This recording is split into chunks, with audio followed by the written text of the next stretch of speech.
The David Pakman Show at davidpakman.com. The live stream is back Monday through Thursday, 2 p.m. Eastern, 11 a.m. Pacific. Sorry to everybody, we were off of the live stream the last 2 days, but the show happened as normal. That's what I want to be very clear of. Even if there's no live stream, that doesn't mean there is no show. It would take a great disaster for the show not to be in production. Or unless we were actually on vacation or something. That too. Yeah.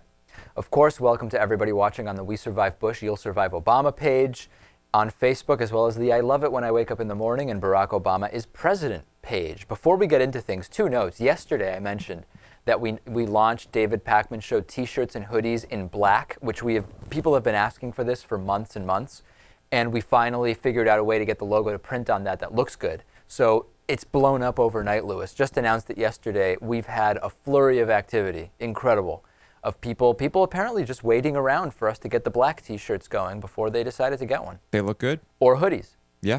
In either case. Also, we're starting to think about what we're going to do for our New Year's show, like our last show or 2 shows of the year. And we're going to want to look back at some of the best moments from 2012. So any ideas, send them to me. Send me things you think should be on the Best of 2012 show. It shouldn't be just interviews. It can be interviews, but maybe you liked the Lewis voting segment.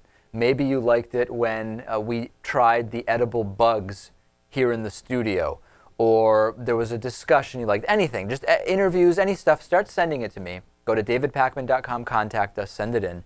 Because we're starting to build the list, Lewis, as it may be. And we can't possibly remember every segment we've done over the last year. Right.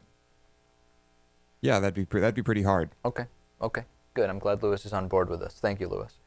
Papa John's. I told you yesterday about Papa John's Pizza and the trouble they were having in the media now, that they've been saying, well, Obamacare is bad and it's going to cost us about 14 or 20 cents per pizza.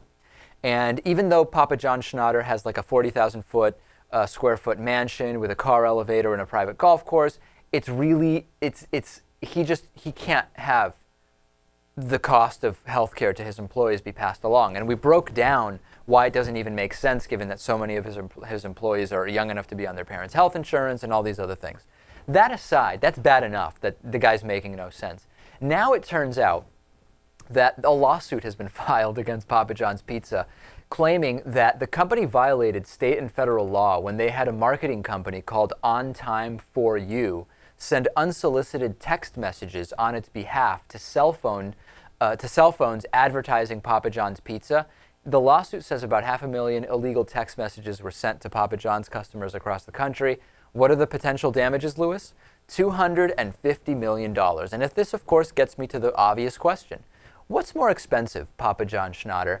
20 cents per pizza to cover all of your employees with health insurance that presumably you should care about because you, after all, are a human being?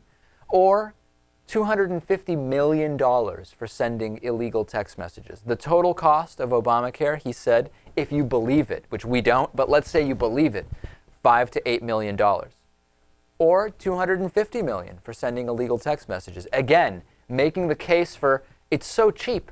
Obamacare is so cheap. For a fraction of what you pay for sending out illegal text messages, you can cover all of your employees with health insurance. It's fantastic. Right, and make the world a better place. It's bad karma over there at Papa John's. And again, if you need crappy pizza, there's a million places to get it. You don't need to go to Papa John's. I hear that that 5 to 8 million was going to fund a new private jet for Mr. Schnatter. Yeah. You know, actually, there's another theory I just thought of. What if the entire threat of raising the cost of pizza was really to cover himself because he knew that this lawsuit was coming and he needed to raise that money somehow? So he says, you know what? Let's raise pizza prices and blame it on the president. And really it'll cover me for this illegal text message scandal. Is he that smart? I don't know. I really doubt it. Okay. We'll keep an eye on Papa John's. Please. And by keeping an eye on, don't mistake that I mean actually going there and sampling their pizza. No. Because I will not be doing that. Unless you want to spend the night in the bathroom.